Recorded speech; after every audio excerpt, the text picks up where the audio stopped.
Hello guys, and welcome to another Exeterrider live, where we're going to have Saddlebag 73, Noobbiker, Epicadam if he turns up into the chat, and a special guest as well, all the way from the USA today. So hope you're all doing well. Who've we got in the comments there? We have Paul Clark, Tom Beresfield, Smith still on your wheels, Boxed Out Adventurer. Hello mate. Economical Rides, Andy GSA, MT Belly. Oh, it's a good turnout. 27 people. And we've only just started, so that's fantastic. Thanks for coming along. Oh, and Curious Goose. Wasn't sure if you're going to make it, mate, but thank you very much for coming along. House on Two Wheels as well. Great to see you all. Are you all well? Had a good week? I take it you can all hear me. That's always a bonus, isn't it? So, yeah, where shall we start? So, my video today with the Harley Davidson Pan America. Hopefully that all gave you a bit of a laugh. One thing that I wanted to point out actually is a couple of people have rightly mentioned, why didn't you get off the bike and feather the clutch up the hill? Absolutely right, and I did actually do that. It doesn't show up on camera, but about a minute and a half into the video, I got off the bike and I was actually feathering it. You can see it if you watch it again. You'll see the camera angle slightly different. Oh, Adam's in the room. Hello, Adam. We'll catch up with you in a second. And yeah, so I did do that. And also when I got right up the top, when that car moved back, I got off the bike then, and you'll see a different shot where I'm looking at the tank. That's me trying to feather the clutch. As it happened, that wasn't any help at all, because I lost all the weight on the back end, and so I had to get back on. That was the best option. And obviously, you know, it's a very heavy bike, so if I did feather it too much, there was no sort of middle ground there. It was either on or off at that slow speed, due to the way the torque works on that V twin. It's a blimmin' powerful bike.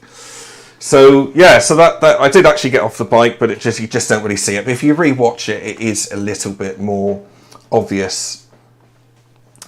Who else have we got here now? Saddlebags is in the room. OZSQ, hello.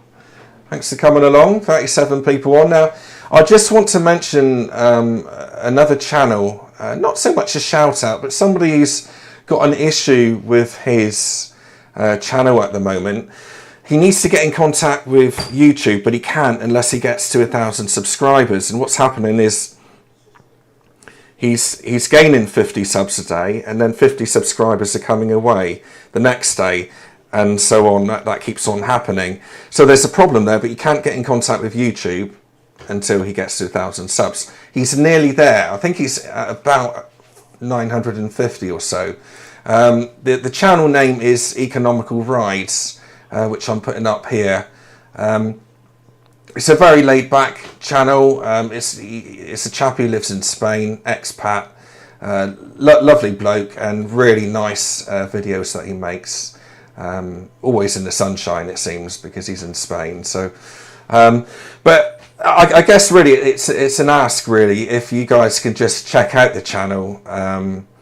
And if you like it, then, you know, subscribe to him, because he really needs to get the problem sorted out. I probably will bring this up later as well, later in the stream, so the people who haven't joined yet can have a look as well, and I can get the mention out there. So hopefully he'll get to 1,000, then he can get in contact with YouTube and sort out the issue, because it really is a difficult one to manage until you can actually contact YouTube. So that's that. Next thing on my list, what have we got here then? Next thing is the questions from the last YouTube live that I did, or Exeterrider live.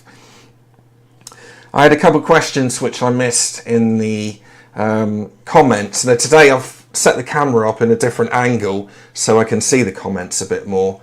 And we haven't got Phil today from Western Super Motovlog, who normally looks down the comments for me. So I'm on my own a bit more today with it. But I can see the comments much easier today. Hi Pete, Hippodromes, and Bandit, Man UK, hello. So Guy Stevens asked last time, this is going to be controversial, it's probably not going to be a good start really to start with this. What is the best Chinese bike? Now before you start commenting, just wait. Now there isn't really a best Chinese bike, there's lots that I would avoid, for sure. I think they're being weeded out a little bit more now. My own personal view, and I think many people have said the same, is that the Voge brand, that's V-O-G-E, the Voge brand is up there. They're very good. And when I review bikes, I don't just review them and then just leave it out in the open there. I normally keep a running tally on what's going on with those bikes, whether that's through forums or through Facebook pages and etc. The Voge, from people outside the UK, Voge are a bigger brand outside the UK for sure at the moment, but most people haven't had any issues with them, and I've been watching somebody who's put 10,000 miles on his Voge and he hasn't had any problems at all. That's the Voge 500 DS, which I test rode. They now have the DSX, which has got the spoked wheels, and the 19-inch front wheel as well, which Voge are saying they want to let me borrow that at some point as well. So I'll probably be bringing you a review on that. So yeah, I mean, my personal opinion is that you're okay with the Voge brand. They do still need to get established, as with all brands at the moment, whether it's Honda, Suzuki, whatever, all the Japanese, Royal Enfields, have all got issues getting the bikes to the dealers at the moment. So that's the same issue with the Voge. Having said that, they need to do it more than anyone because they need to get that brand established. They are good bikes, and they could get, if it was 3 or 4 years ago, it would be much easier to get the brand off the starting line. So we'll just have to see what happens there. But they certainly deserve to, I think they deserve to do well because it is a good bike. So best, yeah, what other Chinese bikes? Not many. I think the only one that I personally find are not bad as well, the Benellis, more the 502 TRK, and the whole 502 range is got to be, got to give it to them. They are pretty damn good. And again, I've been watching the forums. They do have slight issues with inaccuracies on the dashboard situation, like the fuel gauge is a bit hit and miss, and also even the speedo as well is a little bit hit and miss.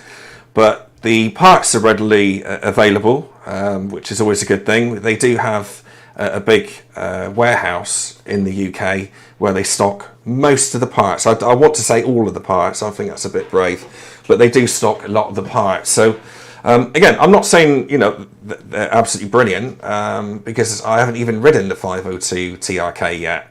But on paper, it seems a pretty damn good bike. But I have ridden the 502 and the 752 as well. I don't think the 752 was strong enough to keep up with the competition, if I'm honest with you. I think it's going to struggle a little bit more with the price point. But again, it was still a good bike, and it did have good equipment on it as well. So yeah, so Benelli, Voge, what else is there? There isn't really many more. Sinis are okay for the 125s, not for the not so much for the 380. I got a review coming up on that soon. And what else have we got? Benelli CF Moto, a new brand which are Kawasaki based bikes, or Kawasaki based engines, should I say. Now they seem pretty good. I think they're going to be on, with the Voge brand. I think they're going to be up there quite nicely.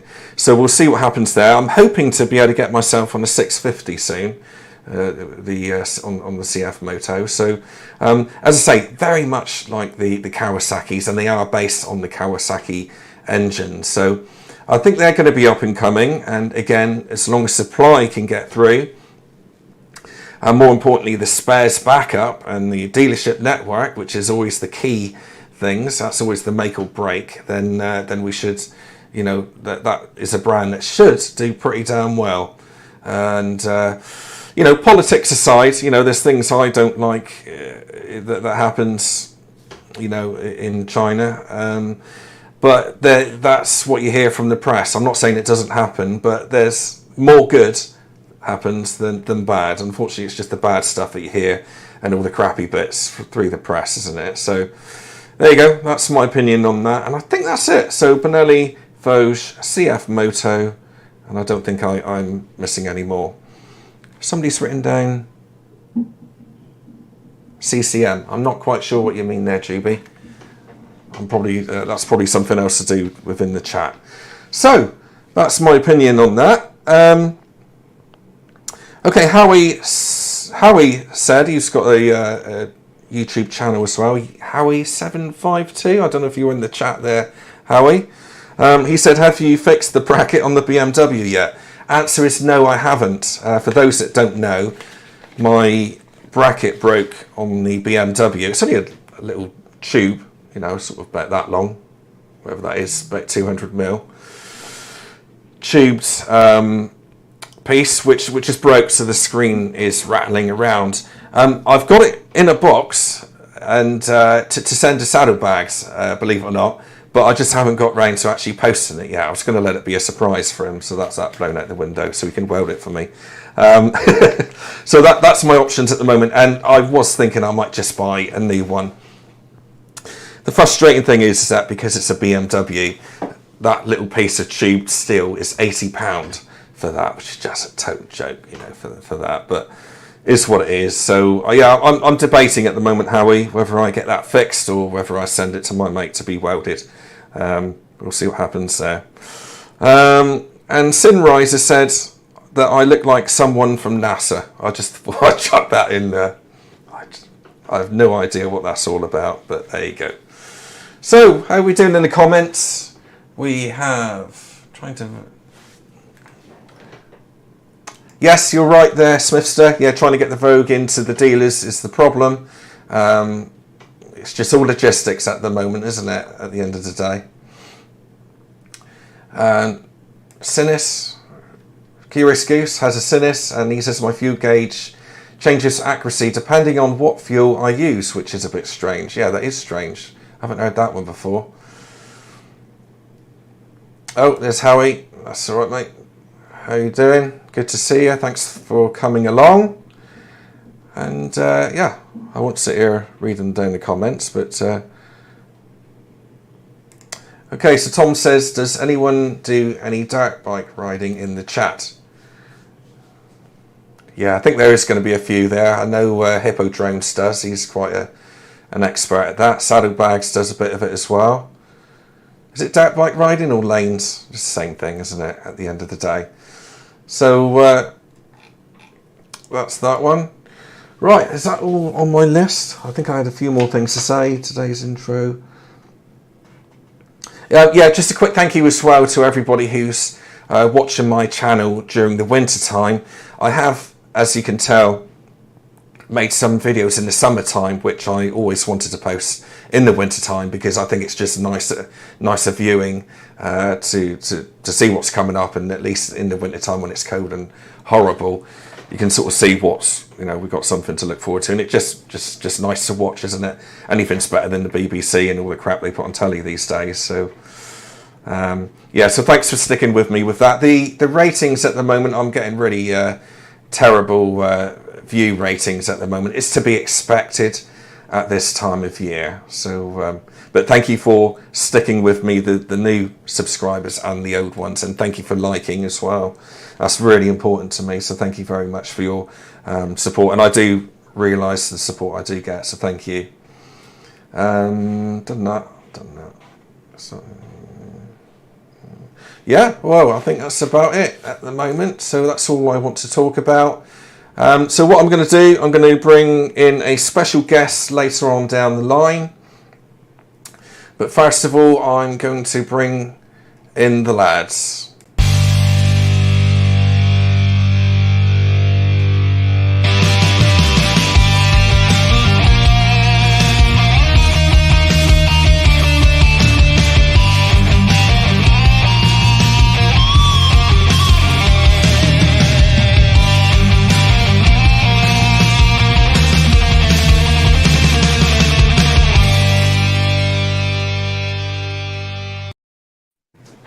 Hello, lads. All right. Hello. Oh, Hello. Saddlebags is. Morning. Oh, no, it's night time, Saddle. Oh, sorry, I nodded off there. That's all right. It's probably talking about those Chinese spikes that done it to you. How you all keeping, lads? All right. Very well. Yeah, not bad. Now I've noticed with my beady little white. Oh, somebody's on the whiskey again. He'll be on the floor later, falling off the chair. Absolutely. Okay, so we have some new backgrounds there, don't we? So looks like Saddlebags has got a posh setup there. It's very nice. Look at that. Puts me to shame. Look at this state of this in here. It's really boring. And also Adam as well. You're in a different place, aren't you? Yeah, I'm in my living room today. Oh right. She hasn't chucked you out then. No, she's put the boy to bed. But my daughter's there behind me, so. Oh right. Oh, okay. You'll probably see mine coming later. Saying, Dad, can I turn the internet off? No, you blooming well can't. Yeah, so all good stuff. So, been out on the road, Saddlebags, I saw you out on the ice today. Yeah, that was earlier in the week. Yeah. Yeah. That was dodgy, mate, wasn't it? Yeah, at least you made it, but even you looked like you were a bit concerned about it. A little bit. Quite exciting, though. Yeah. You can't beat living on the edge unless you fall off like I did.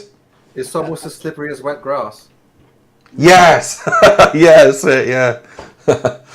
Yeah, that was a funny one, that. Yeah, because it was really dry. I mean, it was when, well, we didn't have any rain for weeks, but the grass was just moist. I think it was all the water running off the hills, going down the hillside, and it just probably soaked in. And of course, I had the wrong tyres on the bike, and so I just couldn't get any traction. And yeah, it was a heavy bike, but got out in the end anyway. I popped out with a bottle of washing up liquid just before you got there. Ah. Yeah, so it was you again. Yeah. So washing up liquid or putting boats in the water and getting disturbed, yeah. Always disturbing. Yeah, you still riding, Adam? Yeah, pretty much every day. Yeah, my bike's fine now, by the way. I lost the sound then. Is it me or you? So my bike's fine now, by the way. Oh, I was going to ask about that. Yeah. What was it? Yeah. I just think there was crap in the carbs because I rode it and it kind of burnt it off, and I've been riding it since, and it's been fine. Right. Yeah. For those who don't know, you made a video where your Suzuki Bandit was just kept conking out, didn't it? Yeah. At about 3,000 revs. Yeah. Do you think it was the fuel? It wasn't a different type of fuel, was it? I don't know. I had half a tank, and I went to a different garage just to top up, and then it conked out. So I don't know. Yeah, might have something to do with it. I know that my local Sainsbury's has had problems with moisture in their tanks, in the petrol tanks, and it's been coming through the pumps as well. So I had a couple of issues there, but yeah, it's a one-off. And Noob, you've been still out and about riding? I was out today, and I went out midweek commuting, and I was out today, and I actually met with a few other motovloggers. Met up with Uncle Red and Rhythmic Biker, who came down from Milton Keynes area. They came to Northfield, Enfield, where we were running a local IAM thing. And Isha Rides, who's got a really great cracking channel, was there. She's joined the course as well, so it was nice to meet her. Yes. I've seen her channel. It's really good, isn't it? She's brilliant at it. Absolutely brilliant. And she's a great lass. Twisty Mountain, who's on Instagram, not on YouTube, but we went out to the tea hut in Nepal Forest. So yeah, it was fun. Cool. And Isha Rides, has she got an SV now, hasn't she? Oh, she's on she used to be on a Honda Rebel, and she's changed now to a Kawasaki Z400. Oh, that's right. Yeah, Z400. Yeah, that's what I'm thinking of somebody else. Yeah, yeah. She's she's brilliant on camera, isn't she? She's way ahead of the game. Doing really well. Yeah, she's got she seems to have her head screwed on the right way around. Wants to do the right thing. Really great advice for anybody who's beginning. So if you're beginning biking and you're learning, she's got great sort of gear advice and buying bike advice and getting training stuff. I'm really impressed. Yeah, that's great. Brilliant. Let's see how we're doing in the comments. So Muddy Harbour, let's get me words out. Muddy Harbour Rider, hello. Carl Dutz, hello mate. Nice, thanks for coming along. Had a bit of, let Dave 8204 says that he had a bit of carb icing on his Bandit recently, Adam. Old carbs model, maybe what you had. Yeah, maybe. Was it cold enough for that? No, that was probably it broke down about half an hour after I was riding it as well. Yeah. So it wouldn't have been by then. Might have been something else then. Yeah. GB says nobody rides a W800, sad face. they're lovely bikes though. Uncle Longbeard is on a W800, isn't he? I think he is. Yeah, he is. He's got one of them, hasn't he? Yeah. They're brilliant bikes.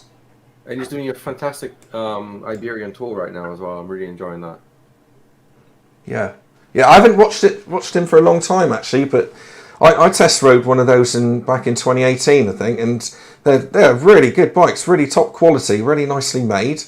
You know, I'm surprised they're not more popular than what they are, really. But I guess it's the price, because Kawasaki price, they're a bit more than some of the others. But there you go. Right, let's just look down my notes for a second. What have you guys heard about these new regulations coming? The new highway code that's coming out next week. Yes. Has anyone heard about that? Yes. Yes. I've been hearing about it for a while. Yeah. Sorry, Sadie, what did you say? I said I've already removed my number plates. Yeah. That's probably the best way. You'll never get caught then. Yeah. So for those who don't know, I'll just put that up on screen now. This is the 6 bullet point major changes that's going to be happening. The first one is drivers of larger passenger vehicles and HGVs now have the greatest responsibility to reduce danger posed on the road use. I don't want to make this a boring stream, okay? We're just touching on this and then we'll move on. Most of it is all common sense anyway. This is the interesting one for me. Is that drivers at a junction should give way to pedestrians crossing or waiting to cross the road that they're turning into. Noob, this is your type of thing, isn't it? Is that fair to say? Yes. Is my mic level better now, by the way? Yeah, it's fine. Is it better? Because I think somebody said my level was low as well. Okay. Very, very much so. Now, the important thing to note from those changes is when it says should versus must. Should is a suggestion. Must means there's actually a law that goes with it. Now, as far as I know, the advice has always been that you should give way to pedestrians. You should give way and consider more vulnerable road users. They're just emphasizing it in this new version. And they're just making it much clearer. But it hasn't actually changed any laws. It doesn't say you must. So when you read the highway code, if it says you must or you must not, if you do those things, you're definitely breaking the law. If it says you should or you should not, you're not breaking the law if you do those things. But if you then have an accident and it goes to court, a jury might look into that and says, well, you shouldn't have done it, and find against you. Yeah, then it's a bit of a tennis match then, isn't it, between what should means. Yeah, exactly. Well, no, it's very clear. Should and must are very, very different meanings in the highway. Oh, no, that's what I mean, yeah. But if they say should in court, then you can say, well, argue either way, couldn't you? Yeah. I'm all for these changes in the highway code, just to make it much, much clearer. But I don't think it's going to change anything because the drivers causing the problem, they are very unlikely to read the highway code. They probably haven't read it since they passed their test. Yes. Yeah. My only concern with it is that if people read that as, take the should situation out of it and it's something that's got to be done every time, or must, they might read it as a must, then if you're doing a left... They should do it every time, right? They should do it every time. Yeah, but if you're doing a left into a junction and there's a pedestrian on the corner, you won't be able to stop in the middle of the road to let them pass over the junction. Am I reading that right? Does that make sense? Yep. So if you're pulling into a junction and there's a pedestrian there, you're not going to stop because somebody hit you up the ass, wouldn't they? Or could do. Well, they could do, but they shouldn't. In fact, they mustn't hit you up the ass because they'll definitely be breaking a law because it'll be. Well, yeah, exactly, yeah. Attention. But you should give way. I mean, if you don't feel that you're safe giving way because somebody is right up your chaff, then by all means carry on. However, if you hit a pedestrian when you should have given way to him and it does go to court, the jury will look at it and they'll think, you should have given way to him and you ended up hitting him. And you can defend yourself and says, well, there was a guy right up behind me and I didn't want to get hit. Yeah. It's one of them, isn't it? So, moving on to number 3. Drivers should give way to pedestrians waiting to cross a zebra crossing, and pedestrians and cyclists waiting to cross a parallel crossing. I think that's kind of common courtesy anyway, isn't it? Yeah. I thought that was always the case. Yeah. Have you not? I've always waited if I see them in good time. Yeah, exactly. Yeah, I think that's just normal stuff. That really. Cyclists should give way to pedestrians that are using shared use of cycle tracks. That doesn't really apply to us, really, does it? Out on bikes. Common sense. It only applies to you if you're riding a bicycle. Yeah. Just off topic a bit. One of the things that I really gets on my nerves, and certainly when you're driving a van, is when you see them going along the cycle routes and all of a sudden they'll just jump straight into the road without even looking, no shoulder checks, just jump straight in. That really hacks me off, that does. But there you go. Where are we to there? Right, number 5. Drivers should not cut across cyclists going ahead when turning into or out of a junction. Well, that's just what I was talking about there, isn't it? Or changing direction of lane. Yeah, same thing again, isn't it? Really, it's common sense. Yeah, unfortunately, they do it. Like I said, I don't think changing the rules is going to change the bad behaviour. It's going to take a long time and a lot of education. Yeah, definitely. And number 6 is just a habit thing, really, isn't it? The new Dutch reach, which is basically if you get out of your car, instead of using your right hand and then opening the door like that, if you use your left hand, then you're more inclined to turn your shoulder and look what's coming the other way. Again, that's just to avoid people opening doors onto cyclists or motorcycles, isn't it? Agreed? Yeah. So, again, pretty much common sense stuff, really, isn't it? But I did see something on YouTube, actually, of somebody who was, I think it was on camera as well, where he was going down a high street. He's only doing about 10 miles an hour, and somebody opened the car door on him and, hit it, and he broke his neck. So it's only 10 miles per hour, so shows what can happen. A motorcyclist. Yeah, well, again, and that goes, what you said about the cyclist, it's self-preservation, isn't it? I mean, the question I would say is, does it hurt any less if you're in the right? I had the right of way. It looks really stupid on your tombstone, right? So should the cyclist look over his shoulder before he turns in front of you? Yeah, he should, for his own safety. As a biker, should you be riding that close to a car, you should give it at least a door, a door width length, because you can reasonably expect that a parked car, somebody's going to swing that door open and not look. Yeah. And at the end of the day, again, as bikers, we are better trained than cyclists, aren't we? I think that's fair to say, because we've been through all of the training that tells us that, haven't we? Whereas a lot of cyclists haven't. If they're not bikers, they don't learn that sort of thing, do they? Yeah. No. I think you can take like cycling safety courses that will teach you that. Oh right, okay.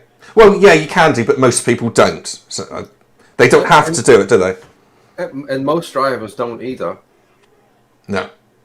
And again, I'm very much on the left here. I'm a bit of a lefty. I think the ones causing the most damage on the roads are the car drivers. Yeah. They're the ones killing people. A cyclist going through a red light is unlikely to kill somebody. Cars kill 5 people a day in the UK.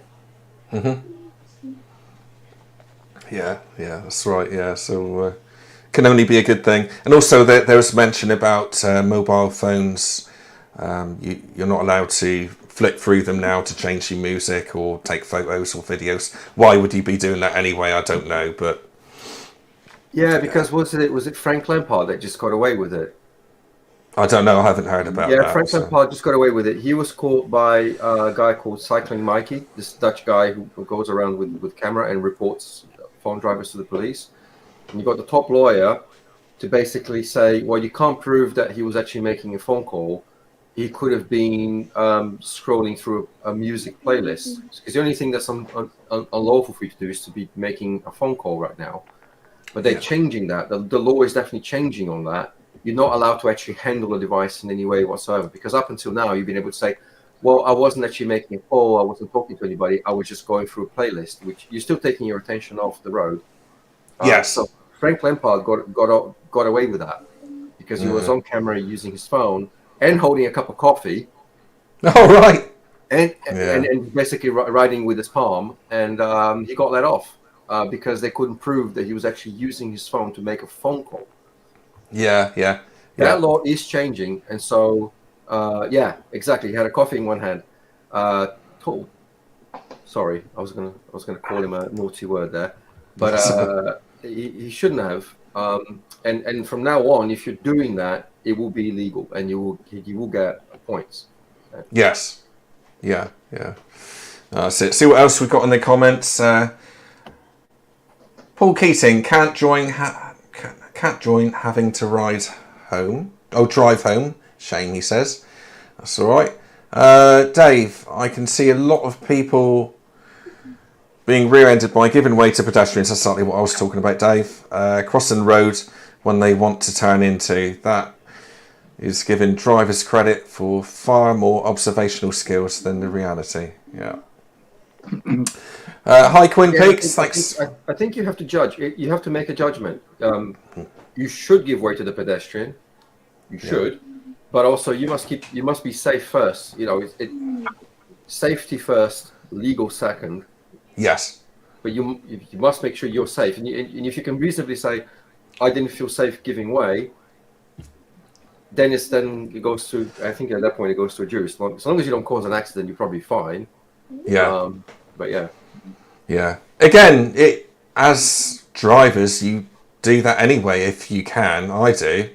Not on the main road, but I mean, if I need to do a left and there's somebody there, it's just common courtesy saying, cross over. Well, I've seen a lot of like ex-police bikers and advanced riders on Twitter saying, well, in that situation, I would consider whether I will abort the turn, carry on going, and turn around and try again. If I think I'm going to be hit by somebody and I also can't turn because there's a pedestrian and I might hit him, what choice do I have? You can carry on. If you've done your observations and you can see the guys behind you is unlikely to stop, you could carry on and then try, turn around or take another turn. It's an option. So it's up to you to look after your own safety, be aware of what's around you, and take the necessary action. Yes. Yeah, exactly that. If I was riding in London and missed my turn, I'm in big trouble. Me too. Especially when it's all one way as well. Yeah. I'll probably end up going around Piccadilly Circus all day, I expect. Hippodrones, will something for us motovloggers to consider when stopping and starting recording our GoPro cameras while riding? I was thinking exactly the same, Pete. Yeah. I mean, really, you shouldn't really, should you? I suppose. No. Don't know. I'm always thinking You shouldn't. Shouldn't. Yeah. So if you do it and nothing happens, if you do it and something happens, then you shouldn't have been doing it. And the police can take your camera as well, and they can look back on it. There's nothing stopping them from doing that. So, got to be careful. Back to the footage and say, "Oh, how fast were you going here?" Yeah, that's right. Yeah. If you can get it first and then fuzz it out, and then you'll be okay then, won't you? Box Out Adventurer, roads were made before cars, therefore before people, cattle, and horses come first. Yeah, that's one way of looking at it as well. I like that point because here's the thing to consider. Yeah. Who needs a special license to drive to be on the roads, and who doesn't? Yeah. Car drivers and motorcycle riders need to have a special license to be on the roads. Pedestrians, cyclists, horse riders do not. They can use the roads whenever they want. Yeah. What we have is a privilege, and if you don't obey the rules, you can lose your license and lose your privilege to be on the roads. Yeah. I don't know what your opinion is on this, but a lot of people are saying that cyclists should have insurance and, have it just become more serious. I think in a world that is quite serious anyway, I think it is nice to have something that you can, just something that you can just get on and ride without going, jumping through hoops. As long as you're safe, but people abuse that part of it, don't they? That is the problem. I think most cyclists have insurance. Most home contents insurance will offer third-party liability for cyclists as part of the insurance. Right. You know why? No. Because the damage they cost is almost nothing. It's what damage are you likely to cause on a bicycle? Well, yeah, exactly. Not a lot. If people blow it out of proportion, they say, "Oh, they should have insurance," because they want to find a way to justify why cyclists shouldn't be on the roads, and that's just nonsense. Yeah. Empty belly question. So, what's the rules regarding your phone as a sat nav? I think it's okay as long as you don't touch it and do all the setting up of it. Is that agreed on that? Fair enough. Yeah. So. If you stop with the engine off, set it to where you want to go and push go, and just move off, then in my opinion, then I would say that that's probably okay. It's only the same as looking at a sat nav. So as long as you're not messing around with it, then I think you can carry on. But do check that. I will check that. I think actually everybody should try and get a copy of the new highway code and flick through it and get up to date with it. Yeah. I must admit, even some signs that I see these days, I have to think about and think, what's that mean? Because it has evolved a lot, hasn't it? Even the last sort of 10 years, things have changed. Right. Well, I mean, just to flip that question, what about all the? I haven't got a very modern car, but apparently all the new ones have got all these CarPlay systems and stuff, and you can basically play with the touch screen in the car, operate it, play your music, change your playlist. How is that legal? Because you're taking your attention off the road, right? You're looking down to select the new music or whatever it is. How is that legal versus a phone? It probably shouldn't be, because the main thing I want is for people to be paying attention to the bloody road and see me, ideally. Yes. Yeah.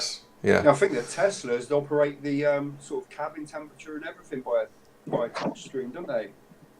Oh, do they? Yeah, you got a good point. Yes. So you pretty much have to set that before you turn the ignition on, or however they work. Set it and then off you go. But yeah, we see it more and more all the time, don't we? People at the lights flicking through their music. And how many times have you seen somebody sort of sat there in their car? All the cars have moved off and they're just sat there still flicking through. You have to give them a toot to get them going again. Yeah, that winds me up. That does. I normally give them half a second. Yeah, you're so generous. Yeah. No, I'm much to say. I normally give them the look, like, are you going to go or what? And then they get the I just go gist then. Yeah, that's it. Right, you ready to bring in? I'll go past them and the next car because I don't want them right behind me.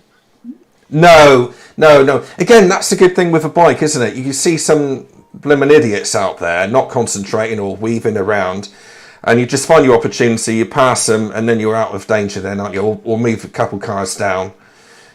Yeah, I wouldn't necessarily want them straight behind me because they're clearly not paying attention. Oh, no. I want to be in front of somebody who is paying attention. Yes, absolutely. Yeah, absolutely. What's this say here? Last one. You have to be in control, so that's the argument. Yeah, exactly that. Yeah, I couldn't agree with you more. Right, shall we bring in our special... And paying attention. Yes, yeah. Something you're very passionate about, Noob, isn't it, this sort of subject? Well, definitely. My whether I make it home alive depends on it. I'm not sure if you saw, I had a moment on Wednesday I had a friend who just completely went into the bus lane as I was going past. Yeah. Yeah. Oh I yes. had my horn Yes. going. He wasn't listening. He wasn't looking. He was doing nothing. Yeah. Yeah. Have you put that on YouTube yet? Because obviously we've seen it, but No, I put it on. I think I only put it on Twitter. I don't know why. right. Yeah. Yeah. It's a good one though. It's a good one for WTF. Was it WTF moments that you call it? Your Yeah, compilations? probably be somewhere in February. You'll be on one of my compilations. Right. Yeah. That'd be good. Regarding using mobile devices, while Yeah, carry you on. know what, I totally missed that. Sorry. What was it? Did I miss what was going on then? I missed that. No, that's a good one. I think if you're driving right now, Andrew, and you're watching us, I think that's absolutely fine. Anyway, are we ready to bring in special guests? Yeah. Cool. Excellent. Okay. This guy has got a YouTube channel. He's brilliant on camera. I think he's got about 250 subs. Quite a small channel. Thanks for coming in, Kode Grey. Hey everybody, how's it going? How's it going? Thanks for coming along. Hey, no problem. Brilliant. Happy to be here. Cool. Excellent.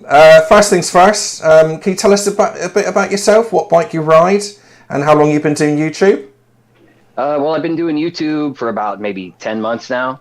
Currently, I'm riding a 2021 CBR 1000 RR. Been riding about 6 years now. Excellent. Yeah. You have to forgive me. I've got sound problems here, guys. I'm cutting in and out on my earphones here, so We can hear you fine. I'm hoping that you can still hear me. Probably Yeah, can. Yeah, you you're can. fine. Brilliant. Excellent. You're cutting Yeah, in and out, you so I'm sound just good. going to try and smudge over that, okay? So, yes, you got the CBR 1000 now, haven't you? The R Yep. version. I have got a picture of it here, actually, or one that's much the same as that. A beautiful looking bike. Yep, Is that the that's one? it. Yep, that's the one. Yeah. That is absolutely stunning. So what drew you to that bike then? Obviously the looks. Yeah, that's the main thing. It was the looks was the first thing that drew me to it. Plus, it was a progression of what I was already currently on. I had a CBR 650F before this one, so this was kind of the next progression. Yes. And I like the sport bike anyway. So, and like you said, it was the looks too. Yeah. So you're a Honda fan then, are you? You was always going to have another Honda. Yeah. I started on a Honda and just had never had no real problems with them. So, you know, if it ain't broke, No. don't fix it. You know. Exactly that. Yeah. And you had a 300F as well, didn't you? Yep, that's what I started on. That was my first bike, CB300F. Yep. Yeah, because we don't get that in the UK, but I had the CB300R at one point. And Yeah, we I had think both of that's those. Yeah. We never had the F for some reason, but yeah, they're good bikes, aren't they? But very short geared. Yeah, really short gears, especially first gear. Yeah. Really short. Yeah. 10, 12 miles per hour and you're shifting. Yeah. Yeah, definitely. Yeah. Hey G, Muddy Harbor is asking where you're based. Oh, I am in Ohio, in the U.S. Yeah. Whereabouts in Ohio? It's a big state, right? Yeah, I'm actually right at the very north part of it. I can look out my window and see Lake Erie. So, yeah, I'm right at the top. Yeah. You've got some beautiful roads out there that you ride. We do. Where I live, though, there's a lot of straight roads. Southern Ohio, that's where all the twisty roads are at, unfortunately. But yeah, I happen to live where all the straight roads are at. So Yeah. But you're brilliant on camera. You've got a real knack to being on camera and so smooth talking. thank you. I appreciate that. I don't personally feel that way. I feel like I stumble over everything. But yeah, thank you. Yeah. I mean, I think being in the UK, I think all the Americans seem to have a better way on camera, and it all seems to flow so well. But it is difficult to do, isn't it? Talking to yourself on the camera. Yes, it is. It's very difficult to talk to yourself. It took quite a while to get used to, especially the first month or two. Yeah. And why did you take on the YouTube thing? Why did you want to do it? Is it just something that's enjoyable to you, or? Well, I don't have anybody in my area that I ride with, and so there's really nobody that I could talk to about motorcycles. Yeah. So I figured this would probably be the best way to meet other motorcyclists. Just start a channel and get some interaction going, some communication with other people, and it's working out pretty well so far. Yeah. Yeah. Yeah. That's great. That's one thing I've noticed with you. You do comment on my videos and other people's videos. So yeah, Yeah. you are definitely part of the group now. Yeah. Yeah. It's nice to be able to get on here now and just have a chat with people, you know? Yeah, become a bit more interactive, because you've always commented on all of our videos, as Adam's just said, but you always pop up and we always recognise Kode Grey, and it's really nice to have you on and put a face to the brand, really. So yeah, it's fantastic. What's the do you do any touring or anything? You don't do much touring as such, do you? No, not yet. I plan on trying to do more this summer, some more longer rides. I don't know how far to start out with yet. It all will evolve around my work schedule. But I'd like to hit Southern Ohio, hit some of the twisty roads, maybe even down in Kentucky area, something like that. Be a pretty good trip. Yeah, sounds fantastic. Yeah, I'd love to ride in your country. Are you still able to ride at this time of year, or is it so snowed over there? Well, currently it's snowed over. It's probably about almost a foot of snow outside my door right now. So yeah. Up into December, we can get days that you can ride. January and February, that's real iffy. Usually not in January and February. Usually once the snow's down, it's down, you know. So yeah, no, I haven't rode since probably about almost 2 weeks now. Close to it. Yeah. How does that affect you? It sucks. Yeah. I like to ride, so I try to make excuses to go out and ride. So yeah, getting a little bit of the cabin fever now. Yeah. Are you always as sensible on your bike as you are on the videos? Mainly, yes. Yeah, mainly. I try not to go out of control, you know. I mean, everybody speeds a little bit and little quick accelerations here or there, you know. But usually I have the most fun from 0 to the speed limit, or 0 to a little bit over the speed limit, you know. But no, I don't normally go crazy. It must be hard to resist with a bike like that. Yeah, from times, yeah. Especially when traffic's frustrating you, but yeah. But no, I try to keep as safe as I possibly can. Right, Have you done any track days? What's that? Have you taken it on track? Have you done any track days? No. There's one track near where I live. It's probably about an hour and a half away, right around there from where I live. And they only do, it's mainly for cars. I think once a month or once every couple months, they allow motorcycles on the track. But I have no idea where another track is that even remotely close to where I live. So that's always good, because you can really open it up and really find out kind of the limits of the bike and how hard it can brake and how hard it can actually corner. Yes, I'd love to do a track day. Yeah, I'd like to do a few track days, but yeah, I have to look into it more and see what the cost is, how far I have to travel. You know. Yeah. Is it quite an easy bike to?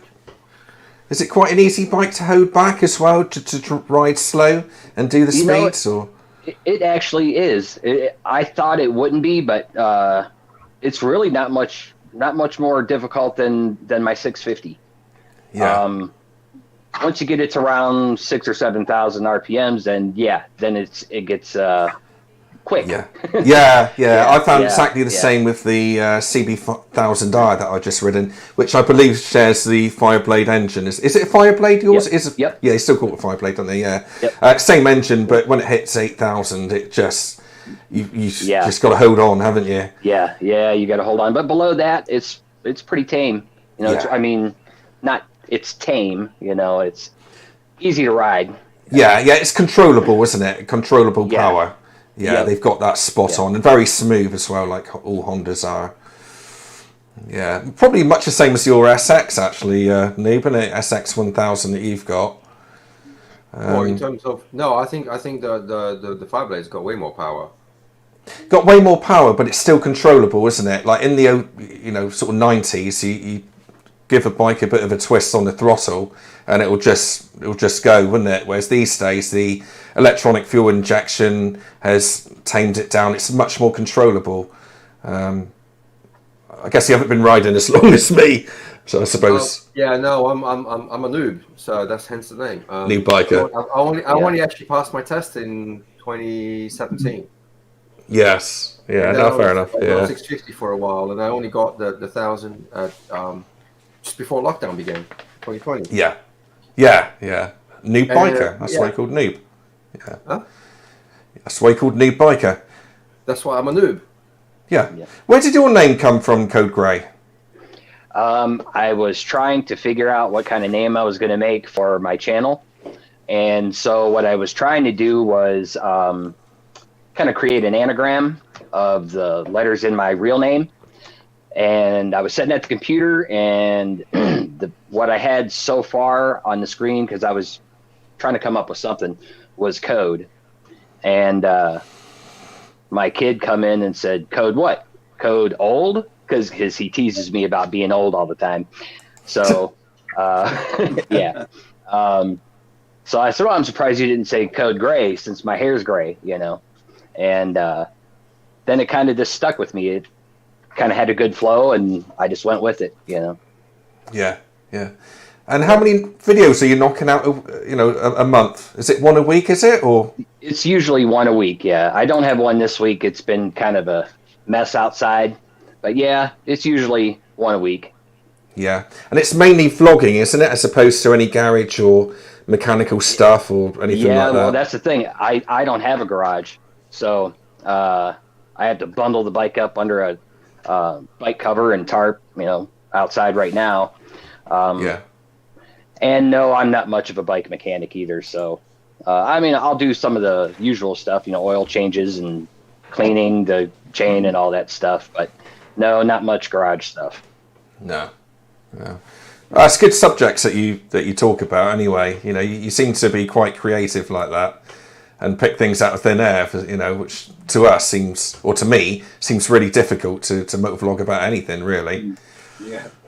Well, a lot of the ideas I get are just from certain comments like a lot of you guys make when I'm watching other people's videos. They'll pick up, say one little thing in their video and be like, "Oh, you know what? That'd be a good idea to talk about," and then come up with something from that. Yeah. And away you go. Yeah. That's the way to do it. Definitely. What other channels do you watch then? Have you got any shout outs that you want to? Sure. I watch a lot of channels. Of course, every one of you guys. I can vouch for that, because I'm finding some channels that I thought were you, and as soon as I go in the comments, there you are, every single time. Yes. Yeah, I watch a lot of people. Couple that I would, motovloggers I'd like to shout out from Australia would be Bolt Bucket. He's in the chat right now. Harley Throttle Juice. Yeah. That's a good channel from Australia. I'm on now that I'm on the spot, my mind goes blank. No, I know what it's like. Don't worry, we're all the same. I actually mentioned Harley Throttle Juice in a video I recorded yesterday. Oh, okay. I think they're brilliant. They're really like the chemistry between them. They just their banter's it's good. They're fun to watch. Bikes, Beards, and Brews. That's another good channel. Salty and Sprinkles. He needs. Sorry, Bikes, Beards, and Brews. I've got a bone to pick with him. He has to take the beards thing off the channel name now. Yeah, he does. It's just Bikes and Brews now. Yeah, that's great. Yeah. So you caught me out. If you were to make some type of cake, Will you put cream on it first or jam on it first? Be careful with your okay. answer now, Code. You're going to upset half the people on this. Well, okay. Since I really don't know how you guys normally do it over there, for me, I guess Be very careful. I guess the cream first, Yeah. and then the jam. Yeah, That's right, Yes. yeah, See you later, Saddle. yeah. Yeah, no, I see that's you the correct guys answer, wasn't it, harassing Adam? Yeah, I've seen you guys whatever. harassing each other over this, but I'm outnumbered, so Yeah. Yeah. So you say you don't ride with anybody else. Is that just because you don't know anyone, or it's not a very popular hobby over there? Where you are. where I'm at right now, actually, where I live, it's actually a lot of motorcyclists, but they're I don't personally know them, and a lot of them are cruiser riders, which nothing's wrong. There's nothing wrong with that. But me being still technically fairly new, I mean, I've only been riding since 2016. I don't know, the places to go or stuff like that, where all the events are at. I'm just learning this as I go. I do have one or two people where I work that ride motorcycles, but they work on different shifts than me. So our times of going out is completely different than each other. So I've only ridden by myself so far. Yeah. I mean, I spent the first 15 years of my riding life riding on my own, really. And it wasn't until, really, when I started the YouTube thing that things started to open up a bit more. And now I've got, loads of people always emailing me saying, if you're in our direction, come out for a ride. So it does open up in time, but it just takes that little spark. And then before you know it, you've got so many ride outs you can do. Also, having an intercom as well is something that I find really handy to have if you are riding with other people, because it's a total different ride from not being able to communicate with each other. It's a much better ride, and it's great to have a chat. I've got a good friend of mine who I go out with down to Torquay, which is like 30 miles away from me. It's a nice ride. And we just have a catch up just while we're riding, and it's just a nice thing to do once a week. Blow out the cobwebs. But have you guys got intercoms? I guess you have, Noob, haven't you? I've got a Cardo system on mine, but I feel bad because I bought like a top of the line Cardo, but I've only ever used it for the sat nav instructions. I've never actually been able to get it connected to anybody else. To be honest, Well, have you not? And then it's like, I've got one for the Ilford Stigs helmet, but again, I couldn't get it paired up, so I'm probably going to have to try it next time. Yeah. All right. Yeah, it is worth doing. Yeah, I think it's great when you can link up. A lot of people think. I kind of feel like it would actually take away from, because you're riding to kind of be in the moment, and maybe having somebody else in your ear would actually detract from it. We always stop and have a chat and talk about what we saw when we have a break. I'm not sure. I haven't tried it. I've never done it, but I don't know what it would be like. Well, you sound like me.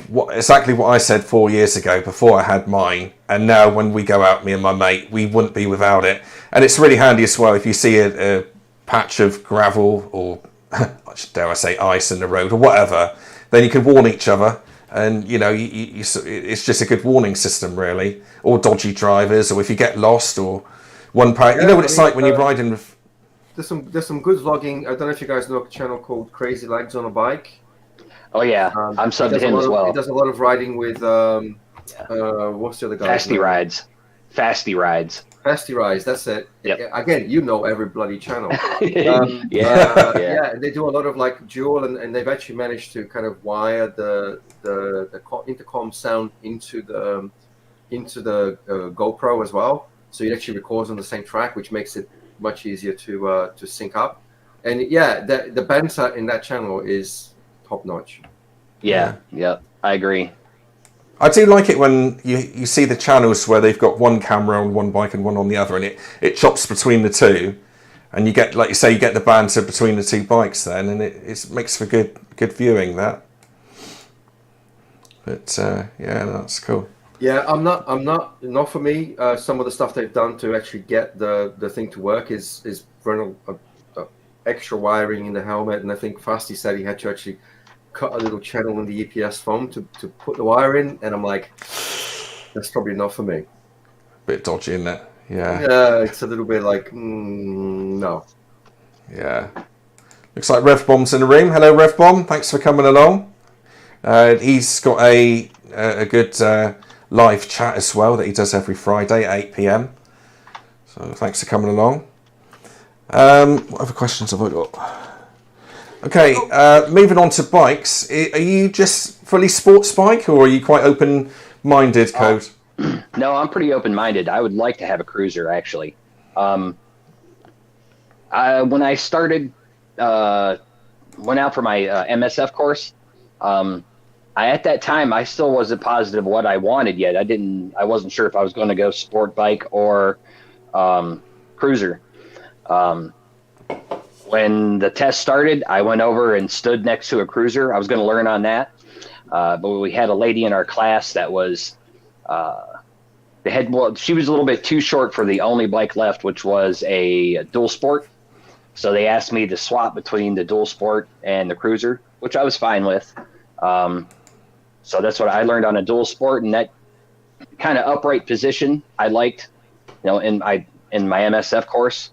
So that was one of the reasons why I decided to go with that the CB300.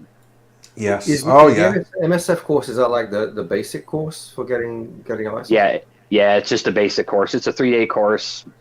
Your first day is in a classroom, and your next 2 days are out in a parking lot. Cool. Yeah. A bit like our CBT, but it's only a day. Yeah, well, half a day, really. Yes. A bit too quick, and you take it on big bikes, right? The MSF. You can take it. You can bring your own bike if you really want to, but they supply them, and they're usually small bikes. They're usually under 300. Okay. 125s, 200s, 250s. Our CBT is only 125. I think is the limit is of like 24 horsepower or something like that. Oh, okay. I think it's 14 horsepower. Is it I think 14? it's a max. Okay. Yeah. Even less than. Yeah. What about Royal Enfields? Do you see a lot of Royal Enfields over? No, not at all. No, I've never actually seen a Royal Enfield in person. Right. So, yeah. Oh, strange that, really. You would have thought they'd have a big market over there. Yeah. There you are. Okay, this probably won't be applicable to you then, Code. I'm just going to bring one up now. That's the new Royal Enfield 350 Classic, which is shortly going to be hitting the shops. Mark Pulling's done a review on one already. He said it was really good. He really liked it. So, it's definitely a bike which I'm looking forward to trying. What about you, Saddlebags? Sorry, mate, you have a swig of the old wine there. Does that appeal to you? Because you got the 500 version, haven't you? I've got the 500, so I'm not going to be looking for a 350, but I do like it. I think it looks great from that review that you pointed out. Who was that by? Meteor. Is that what you're on about? No. Oh, the review. No, sorry, Mark Pulling. Yeah, Mark Pulling. I watched that review. He raved about it. It looks really good. Yeah, it does. It seems to have enough power for sort of lanes. Yeah. Deep roads. Yeah. It's got the same engine. I think it's got the same frame as the Meteor, as far as I'm aware. Yeah. Yeah. But obviously it's a total different setup, and it's quite easy to think that, well, it's just going to ride like a Meteor, but it's amazing how subtle differences can make such a big difference to the actual bike, just little tweaks here and there. So it should be. I think the figures put a lot of people off. The great horsepower and torque, but if you watch like economical rides, for example, he's riding around the hills of southern Spain, and it copes admirably. Yeah. To me, as you know, Saddle, riding a Royal Enfield is about, riding it, isn't it? It's not about the figures or anything like that. They've got their own charm to them, haven't they? And you can't really put that into words. You got to ride one to understand. And I get that all the time. People saying, I wish they bunged on another 20 Newton meters of torque or whatever, but they're missing the point. You've got to try one before you... It's quite satisfying finding the power, if you know what I mean. Yes. I do know what you mean. How to use what it's got is as much fun as having it on tap. Yes. Yeah. And it's always all low down, isn't it, the power on a Royal Enfield? Yeah. Yeah. You could have used that. You could have used that to go up the hill, Steve. Yeah. I had no low down torque on that thing. Nothing at all. Now, have you seen that today, Code Grey, my video? No. I was trying to change up my sleep schedule so I'd be awake for this. Yes. Yeah. Oh, well, I work the night shift, so that will give you something to look forward to then. To give you a bit of a laugh, shall we say? Yeah, I'll check it out for sure. Yeah, I know you will. Thank you. Yeah. But no, that Pan America, I mean, a lot of people saying, oh, that's why I wouldn't get a Pan America. It's rubbish off-road. But I just had the wrong tyres. That's all it was. And it is a heavy bike, so I just couldn't get traction on the damp grass. Well, it wasn't even the grass that was damp. It was actually the mud underneath that was a little bit damp. But I just couldn't. I couldn't do it. For those who've joined on a little bit later, I just wanted to state that I did actually get off the bike, off the Pan America, to try and feather the clutch and push it up the hill, but it just wasn't having any of it, and it was just better off with me sat on it to try and get it up the hill. So I've had a couple comments saying that, rightly so, but I did actually get off. But you don't see it because of the GoPro. Everybody on the internet is an expert. Yes. So you got out of it. That's what counts. Yes. Yeah, that's it. No, I know what you mean. Yeah, that's fine. Talking about bikes, if you don't mind. I saw a post today on Instagram, and you're talking about off-road bikes. So, has anybody seen the Brof Superior Scrambler? No. No, I saw a post on Instagram. Have a guess at the price? What's this? 82. You're not far wrong. Yes. 82 what? Grand. 1,000. Not that much. A little bit less. 52. Oh, not too bad then. £52,000 for a scrambler, and whoever buys that, it's never going to see mud. No, guaranteed. Oh no. It's going to sit. It's going to sit in somebody's living room. Yeah, in a glass case. Mm-hmm. Yeah, with people going into Jay Leno's garage. Yeah, that's it. Yeah, you got it. Yeah. Oh, that's crazy money. I mean, do they actually sell these things? I guess they do, don't they? Must do, I suppose. That's the whole point, isn't it? To sell it. I guess it was going to go to some billionaires and some oil magnates or whatever. Mm-hmm. Yeah. So who's making Bruff then? Is that? I mean, because Bruff stopped years ago, didn't it?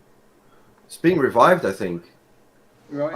I definitely saw an Instagram post. I think it was from Cloud9 Biker on Instagram with a picture of it. I might be repeating a whole lot of rubbish. It could be just a. Would it still be English or still British? Don't know. I haven't done any research. Right. I don't know anything about Matchless. Do you guys know anything about Matchless? I know nothing about them. I know you've brought it up on the... The only thing I know about Matchless is they become a clothing brand. So near where I work, there's like a couple of Matchless stores, and they have the Matchless bikes in there, but all they're selling is clothes. And not biking clothes either, they're just thin crap. And I only know that they merged with AJS.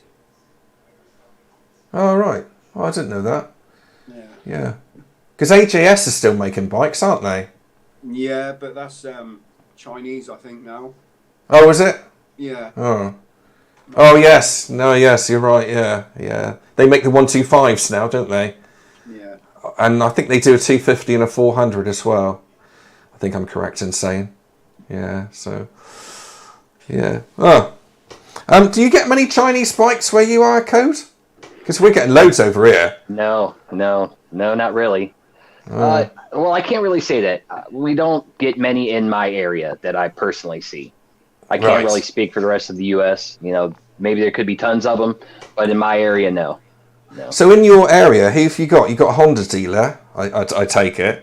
Have you got a Yamaha dealer, or what else have you got there? Yeah, Yamaha dealers. We have one, maybe about an hour from me. But in my area, basically, it's mainly Harley dealers, you know. Right. Yeah. Kind of no surprise there, really, is it? It's Harley's. No, not really.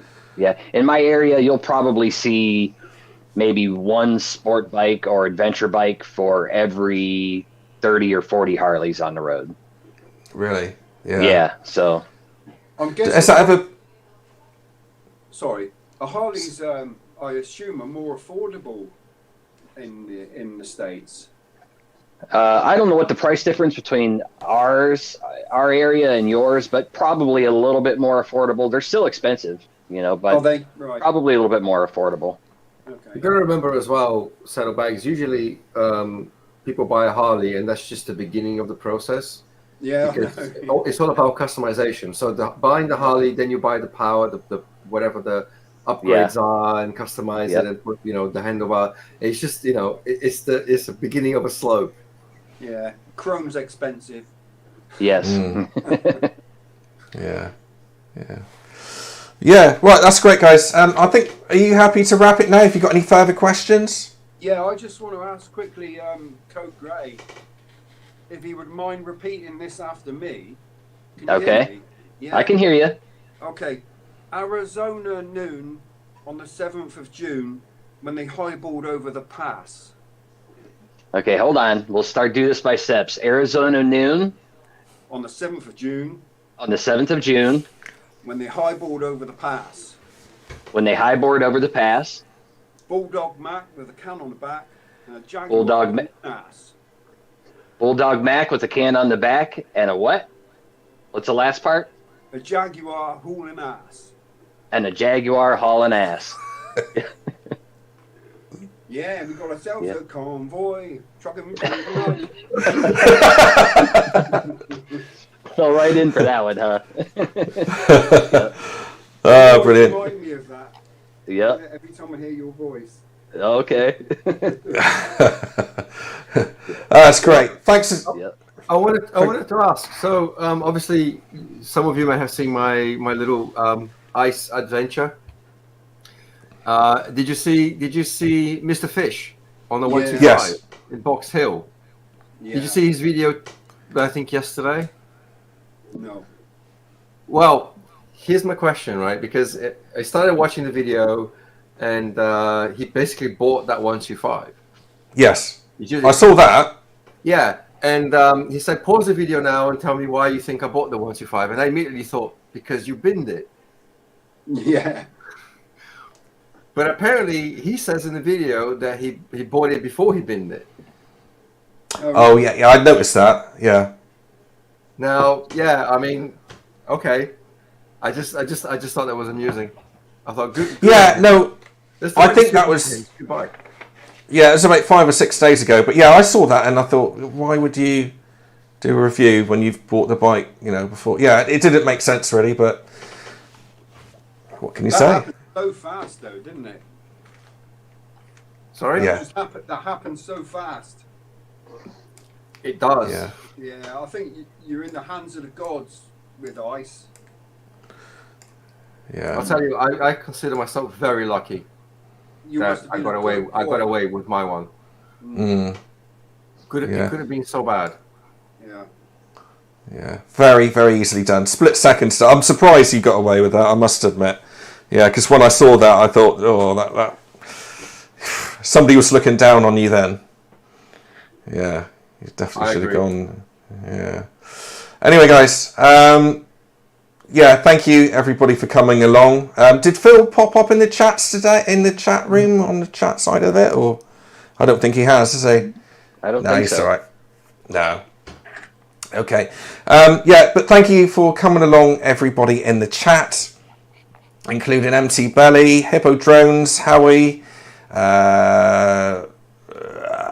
Philip Carey, didn't see you there. Great to have you along. Thank you. Boxed Out Adventurer. Yeah, we've still got 31 people on, so that's pretty damn good going, guys. I think it's a good time to wrap up now. So thanks for coming along to the panel. Special thanks to Kode Grey for Thank you for having me. Oh man, you've been a great to us. You know, great subscriber. You're always commenting and you're always there on the live stream. So thank you so much for that. And yeah, thanks for coming along to the panel, and thanks to the people in the comments there. So I guess we'll do this whenever we do it. There's no set times for it. We normally do it every couple of weeks, but we'll just see how it goes and see how everybody's fixed. But Kode Grey, good luck with your channel. Oh, one last thing I did want to mention is Economical Rides. If you could pop along to his channel, he is having a few issues at the moment. So if you could pop along and just drop in a subscribe, hit the bell if you like the stuff, but if not, just subscribe. And hopefully it will help him out because he's got a lot of issues at the moment. So thanks, guys. Thanks, everyone in the chat. You're all superstars. Cheers, Cheers, guys. Bye. See you later. Cheers, guys. See you later.